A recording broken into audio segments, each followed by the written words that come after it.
देश के प्रधानमंत्री नरेंद्र मोदी कहते हैं बेटी बचाओ बेटी पढ़ाओ, लेकिन देश की बेटियों को सड़क पर चलते हुए जो कुछ सहना पड़ रहा है उसे देखकर कैसे कहा जाए कि बेटियां बचेंगी, कैसे पढ़ेंगी।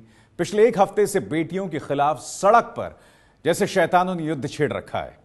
चंडीगढ़ की वर्णिका, गुरुग्राम में एक और महिला और उत्तर प्रदेश की बलिया की रागिनी राह चलते ही शैतानों का शिकार बनी। ये तीन तस्वीरें जो हैं बयां कर रही हकीकत को। स्कूल जाती एक लड़की, बाइक पर सवार आरोपी, लड़की पर चाकू से वार।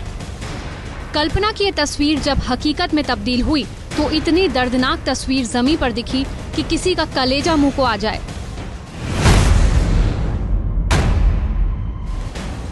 एक मासूम लड़की की विभत्स हत्या की तस्वीर इतनी दर्दनाक है, हम उसे आपको पूरी तरह दिखा भी नहीं सकते।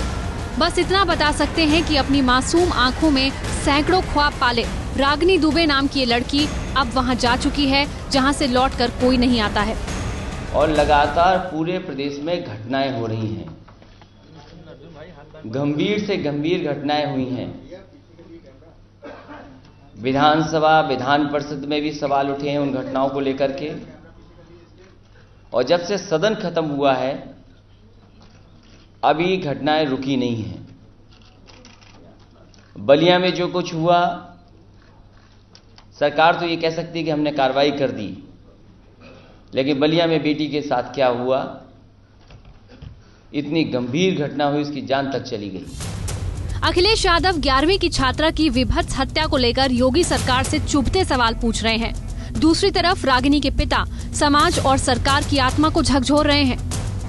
सरकार अगर लड़कियों को सुरक्षा नहीं दे सकती तो भ्रूण हत्या की इजाजत दे ताकि समाज में किसी पिता को जलालत ना झेलनी पड़े। सरकार कह रही है कि भ्रूण हत्या न हो, लड़कियों को बचाया जाए, समाज में लड़कियों को आगे की शिक्षा दी जाए।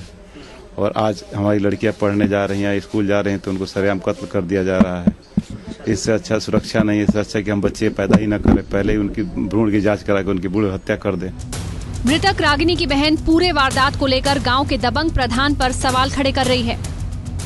पीड़ित परिवार का कहना है कि रागिनी ने प्रधान के बेटे आदित्य तिवारी की छेड़खानी से तंग आकर स्कूल जाना बंद कर दिया था। बाद में वो स्कूल तभी गई जब प्रधान कृपाशंकर तिवारी ने उन्हें भरोसा दिलाया कि वो अपने बेटे को समझा देंगे। लेकिन रागिनी मंगलवार को जब स्कूल के लिए निकली तो उसी प्रधान के बेटे ने अपने 4 दोस्तों के साथ पहले तो बाइक से उसका पीछा किया और फिर अकेले में चाकुओं से गोदकर उसकी हत्या कर दी।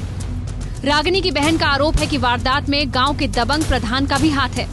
ग्राम प्रधान को अभी तक नहीं पकड़ा जिसने चाकू फेंक के अपने लड़के को दिया था मर्डर करने के लिए। वारदात के बाद बैकफुट पर आई बलिया पुलिस पूरे मामले को नया मोड़ दे रही है। यंग लड़की की हत्या हुई थी, जिसमें मुख्य आरोपी है प्रिंस तिवारी। उससे उसकी पहले बातचीत होती थी, इनकी दोस्ती थी। वो लड़का थोड़ा सा मनभर टाइप का है तो उसने थोड़ी दूरी बनानी उससे शुरू कर ली। ये आस पड़ोस में ही रहते हैं। जो इसमें अभियुक्त है उसका पिता ही गांव का प्रधान भी है, तो इनके आपस में ठीक मतलब बात व्यवहार थे दोनों फैमिलीज के। बट अचानक से क्योंकि जब इस लड़के को लगा कि ये लड़की इससे दूरी बना रही है और संभवतः किसी और से बात करने लग जाएगी या उस इनसिक्योरिटी में और गुस्से में इसने उसकी हत्या कर दी।